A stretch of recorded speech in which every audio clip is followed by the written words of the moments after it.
So for the record, everybody keeps commenting and messaging us saying everywhere we are looks really warm. Right now it's 32 degrees where we are, and at Mesa Verde it's how warm?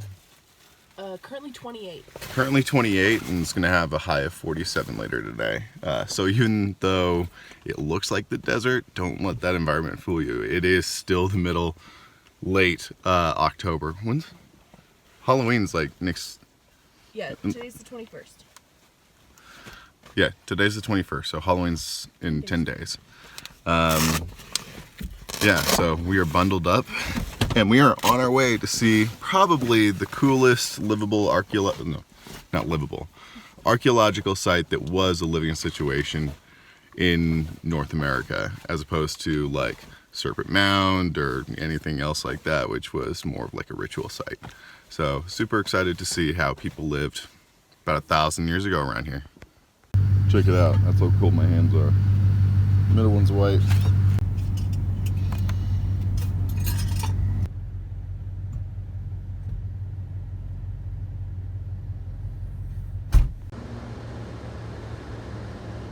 Danny's filling up the water for the solar shower.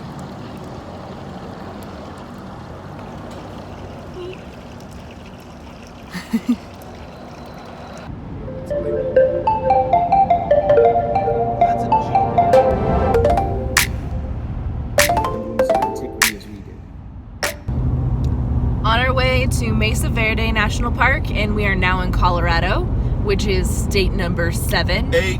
Or 8 if you're keeping track, including Washington, which I disagree with. But yeah, we're now in Colorado.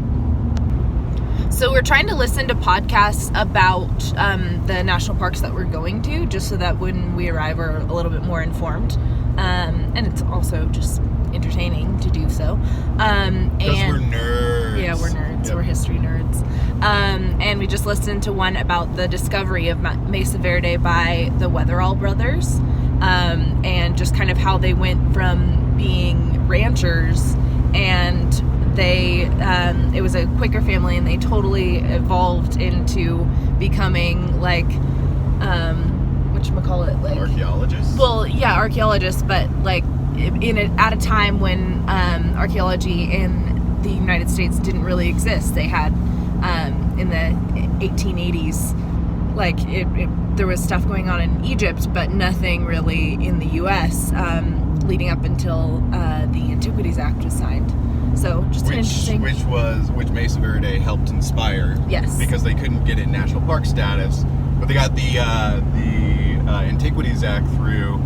But by that time, they already made it a national park because everybody recognized, this is a super important site. Yeah. But the discovery was kind of like the Dead Sea Scrolls, where instead of a sheep herder, which is in the case of the Dead Sea Scrolls, these guys were cowboys, and they were out there looking for a lost cow, and then they turn a quarter, and they're like, whoa. There's a city in the wall of Damn. the cliff, and that was Cliff Palace that they initially found. Yep. And then they just did a whole lot of exploring and found the other sites within the park, and then Richard Weatherall also found some other sites throughout Arizona and Utah, and they all changed careers. They all became changed archaeologists. Careers, became archaeologists. Just super cool. Just like that. Just like that.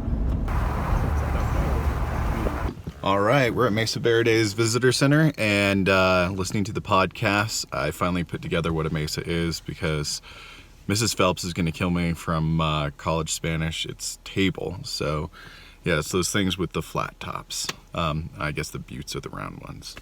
But yeah, we're going to go in there, grab a sticker, and then figure out what our path is going to be, and probably sign up for a tour. All right, so first observation is it's kind of windy out here. Well, supposedly the cliffs kind of help protect the houses from... Let's hope so. Yeah.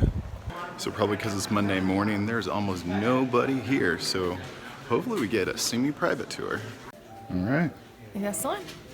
Check it out. They've got all the artifacts in the archives back here through a glass window that you can check out. So we can't go in any of the buildings because the tour stopped on the 19th, but I think we could get some good views and good shots, and we got a map, so we'll do a little self-guided tour. So it kind of makes sense that the tours are done for the year. We missed it by one weekend, which kind of sucks, but it is cold. If I were a park ranger, I would not want to be out here all day long up in the cliffs where somebody can lose their footing just because their fingers or toes got numb.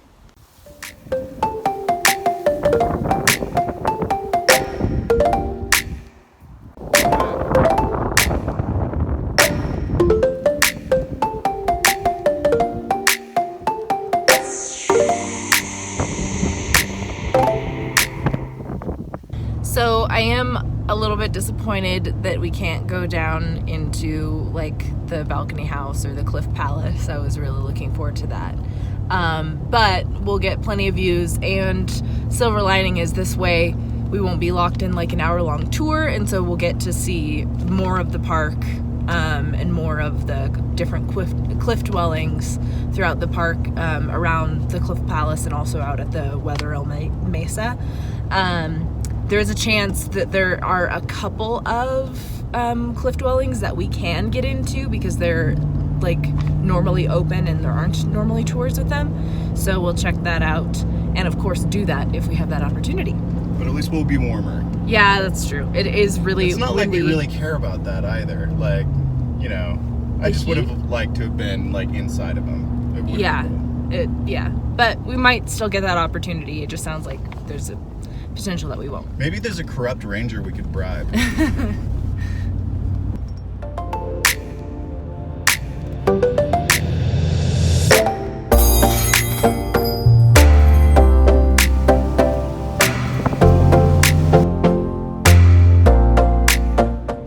So it's kind of cool. You can see the dead trees here off to my right. And I've noticed like throughout the park there's like signs noting when the area was destroyed by fire. So this is the Lone Mesa, and there was a fire in 2002 that created all of this burnout here. All right, so we made it to the parking lot at Cliff Palace. We're gonna have a quick snack and then see what we can see. So it's actually warmed up quite a bit and the wind died down, so this might not be as bad as I thought it would be about 30 minutes ago. Keep an eye out for that cow, okay? So both podcasts mentioned that nobody ever said what happened to the cow. The cowboys were chasing it into this canyon. So either they just kind of gave up because they got distracted with this wall city, or they just didn't think it was important, or the cow's still out here.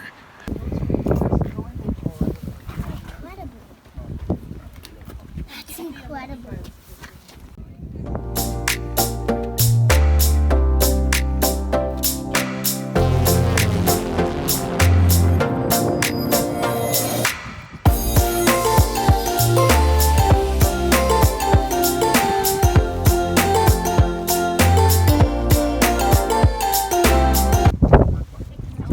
Check it out, Mesa Verde.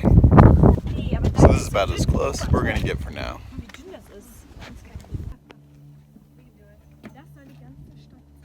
So that was all right. I mean, we got some photos and got to look at it for a minute. Would have been better to experience it from the inside, but we're gonna loop around, see some of these other cliff dwellings, and see if we can get inside of one of them and check out the museum. So from what we learned, Mesa Verde had been around for a couple hundred years, but then at the decline of Chaco, they had a big boom, and we're going to Chaco in a couple of days, I think. Anyway, so the Anasazi / Ancestral Pueblo moved there. Oh, it's probably just trash, babe.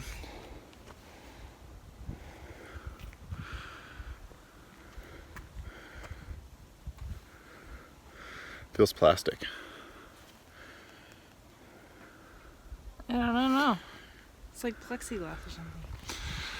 So they had a building boom that lasted about 70 years and then flatlined. We know that they had a cultural collapse that was likely to a combination of famine that then caused war and then kind of like the collapse of the Bronze Age, just silence.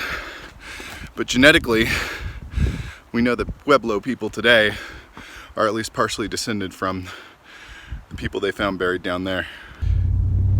Apparently when the ranchers found this place, it was as if people just picked up and left, or not even picked up, just walked out the door.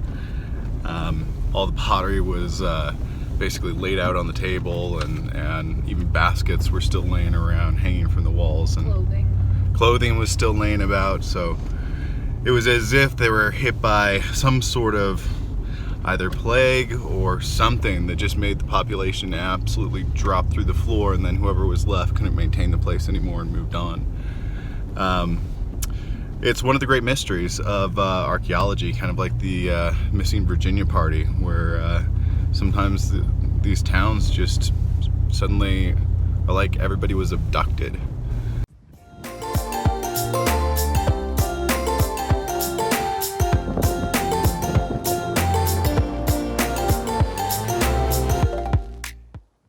So the parking lots here at Mesa Verde are all either empty or only have like one or two other cars in them. There's like nobody here. Yeah, we should have known that was a sign from the very beginning that something might be closed up here. So we're at Balcony House, which is currently closed. However, we found out that if we go up the road a little bit, there's a trail to the opposite side of the canyon, and we should be able to get a view. It's about a quarter-mile hike, and the wind just picked up again, and so did that wind chill that comes with it. So probably gonna wear some coats, and yeah, at least we get a little hike in today. That'll be good. So we're going out to the Soda Canyon Overlook in order to get a view of the Balcony House. So there are multiple cave dwellings that are kind of scattered all throughout. When we were told that they also like to farm on top of the mesas. So my best guess is maybe it was community farming and these were just all little interconnected neighborhoods. But we'll never know because they left no writing.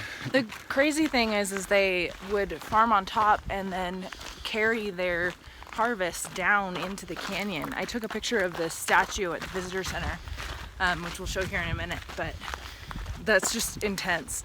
If I were doing it, I would have like a basket and a rope and lower it down. Yeah, it looked like he had one like on his back, but yeah, oh yeah, the visitor center. How about a pulley system, guys? Well, I mean, you don't even need a pulley just to lower a basket down. True. That's a big pile of crap.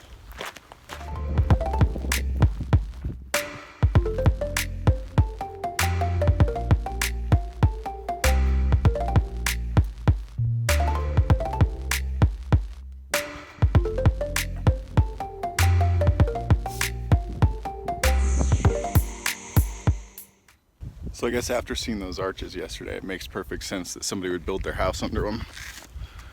And that's pretty much exactly what these things are. I don't know. Those arches had a lot of fallen rocks beneath them. Well, I mean, you knock out the loose ones. Hey, that Indiana Jones one, I would totally build a house under that. All cities of stone were never really lost.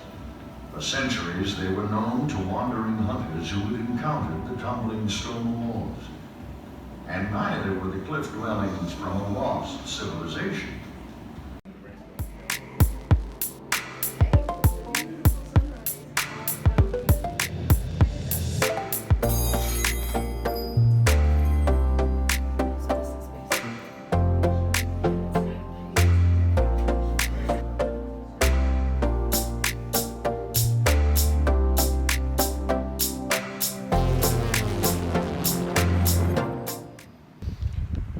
So, another one we can't get into. Only this one isn't because it's winter, it's because there was a recent rock fall, so.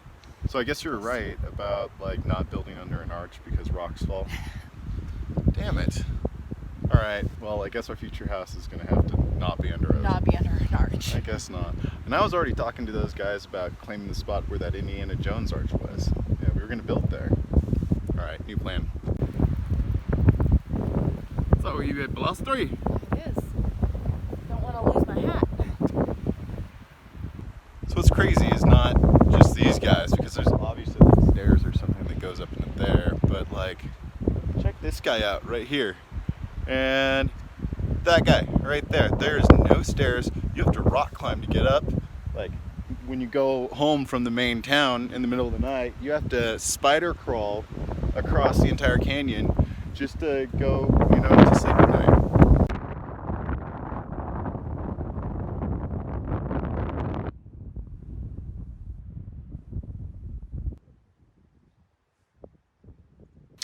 All right, so just sitting in the visitor center here at Mesa Verde, and I just had a call with Brian to go over our partner agreement and the plan for the next couple of months, and Norel's getting some work done too, as well as figuring out our plan for the next few days.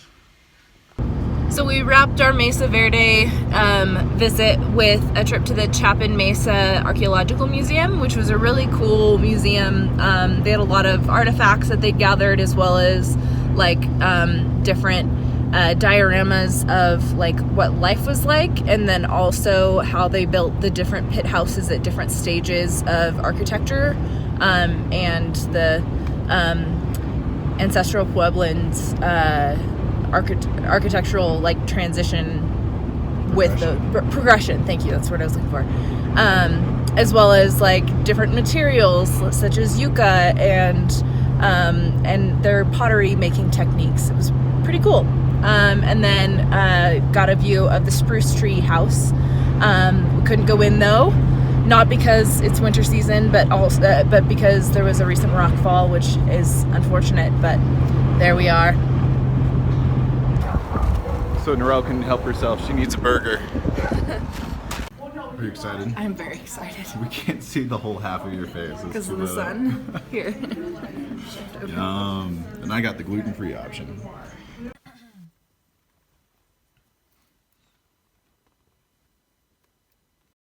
So for some reason, my face is, or my lip is swollen. I was telling Norel last night, I was like, yeah, I feel swollen. This morning I look in the mirror and like,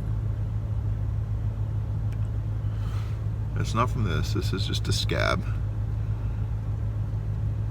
Nothing's all that sensitive other than a tiny little breakout that I put some medicine on, but it was the same medicine I put over here, so not sure why I'd be reacting like this. I kind of look like I had a stroke. I'm gonna pop some Benadryl.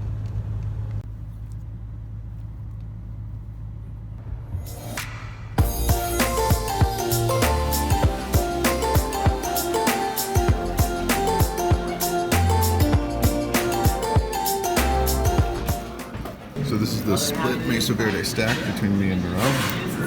Yeah, what's in here? Green chili sauce with egg, cheese, and bacon. And then Norel's got both sides of the toast, so I'm gluten-free. On the road again. We got an amazing breakfast at the Absolute Bakery, which was a recommendation that we heard on the podcast Parklandia as we were listening to their Mesa Verde episode. So thanks, guys. That was a great recommendation. And also got a sticker, which you can kind of see there. And now we are on our way to the Four Corners Monument so we can take a spread eagle picture and then go to Monument Valley and Valley of the Gods. We just arrived in New Mexico for the Four Corners Monument, and that makes it state number 8. Yep. Or 7? I'm losing track. I think it's 9. I like how they have the flags of the states and the tribes. Yeah, that's cool. It's a good call. Although I would have put the American flag in the middle. Alright, so we did the Four Corners obligatory photo. I think the one on the ground kind of was a failure. Yeah, oh well. But we got a top-down one that was good. Then, so this is run by Navajo Nation, so just met a nice guy who gave us, or we bought a sticker off of him, and he gave us a map and some good recommendations for what to do next. Back in the car now.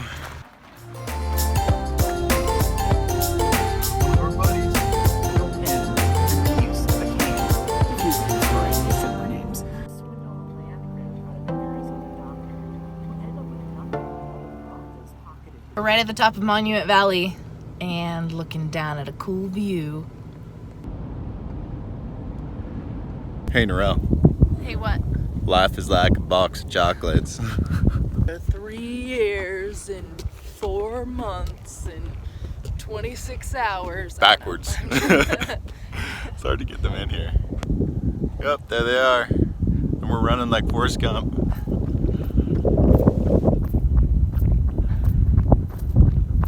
Oh, okay, that's enough for me. I'm tired. I want to go home. That's all we're supposed to do out here, Yeah, right? I mean, something like that. wasn't used for much else other than a lot of movie props. Oh, all right, let's get, what? Oh, selfie? Okay.